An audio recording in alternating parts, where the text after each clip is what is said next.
पर सुनने वाला कोई नहीं था, इसलिए अब वक्त था चीफ को कॉल करके बुलाने का।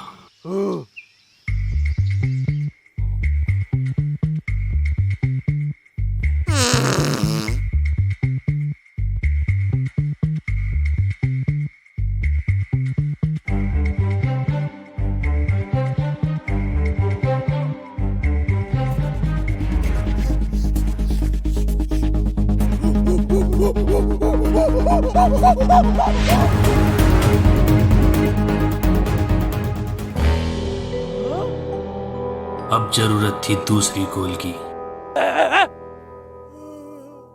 पर टॉक टाइम की वैधता अब खत्म हो चुकी थी।